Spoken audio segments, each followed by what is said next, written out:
और रुक कर लेते हैं इस वक्त की बड़ी खबर का। आपको बता दें, ऑपरेशन सिंदूर की ब्रीफिंग में नजर आने वाली कर्नल सोफिया कुरैशी पर विवादित बयान देने वाले मध्य प्रदेश सरकार में मंत्री विजय शाह के केस पर सुप्रीम कोर्ट से बड़ी खबर आई है। सुप्रीम कोर्ट ने आज इस मामले पर सुनवाई की। सुनवाई के दौरान क्या कुछ हुआ, क्या बड़ी जानकारी आ रही है, एक बार रुक डाल लेते हैं। तो सुप्रीम कोर्ट से कर्नल सोफिया कुरैशी पर विवादित बयान देने वाले मध्य प्रदेश के मंत्री विजय शाह पर बड़ी जानकारी सामने आ रही है। सुप्रीम कोर्ट में विजय शाह मामले पर एसआईटी ने सील बंद लिफाफे में प्रारंभिक रिपोर्ट सौंपी है। जस्टिस सूर्यकांत और जस्टिस दीपांकर दत्ता की बेंच ने सोफिया कुरैशी विजय शाह मामले पर सुनवाई की है। एसआईटी ने अब तक 7 गवाहों के बयान दर्ज किए हैं। विजय शाह मामले में जांच के लिए एसआईटी को सुप्रीम कोर्ट से जुलाई तक का वक्त मिल गया है। विजय शाह की गिरफ्तारी पर फिलहाल रोक रहेगी। सुप्रीम कोर्ट ने मध्य प्रदेश हाई कोर्ट से समानांतर सुनवाई ना करने के लिए भी कह दिया है। आपको बता दें कि मध्य प्रदेश हाई कोर्ट ने स्वतः संज्ञान लेकर विजय शाह के खिलाफ एफआईआर दर्ज करने के आदेश दिए थे।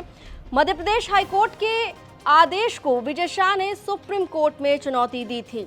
तो सुप्रीम कोर्ट में आज एसआईटी ने अपनी प्रारंभिक रिपोर्ट सबमिट की है। ये सीलबंद लिफाफे में रिपोर्ट सुप्रीम कोर्ट में सबमिट की गई है। इसमें जो जानकारी सामने आ रही है वो ये कि अभी सिर्फ शुरुआती जांच हुई है, साथ ही साथ 7 गवाहों के बयान दर्ज किए गए हैं।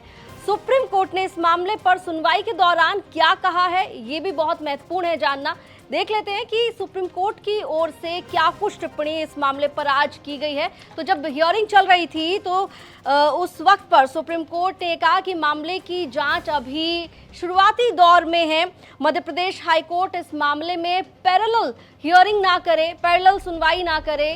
साथ ही साथ एसआईटी ने 13 तारीख को अपनी प्रारंभिक रिपोर्ट सबमिट की है और जांच के लिए अभी और वक्त मांगा है, इसलिए जांच के लिए वक्त दिया गया है। इस मामले की अगली सुनवाई अब जुलाई के पहले हफ्ते में होगी। साथ ही साथ सुप्रीम कोर्ट ने एक बड़ी टिप्पणी की है कि इस मामले में राजनीति ना हो, राजनीतिकरण इस मामले का ना किया जाए, ये सुप्रीम कोर्ट की ओर से कहा गया है। मामला क्या, थोड़ा तफसील से जान लेते हैं। दरअसल हुआ ये कि मध्य प्रदेश सरकार में मंत्री विजय शाह ने एक कार्यक्रम के दौरान कर्नल सोफिया कुरैशी का नाम लिए बगैर उन्हें आतंकियों की बहन कह दिया था। इसके बाद कांग्रेस इस मामले पर पूरी तरीके से आक्रामक हो गई और कांग्रेस ने इस मामले पर मंत्री विजय शाह का इस्तीफा मांगा। इस मामले पर मध्य प्रदेश हाई कोर्ट ने सुमोटो लिया और एफआईआर दर्ज करने के लिए आदेश दे दिया। एफआईआर जिन धाराओं में दर्ज किया गया, मध्य प्रदेश हाई कोर्ट ने उस पर भी काफी नाराजगी जताई और मध्य प्रदेश हाई कोर्ट के ऑर्डर को चैलेंज करने के लिए मंत्री विजय शाह ने सुप्रीम कोर्ट का रुख किया।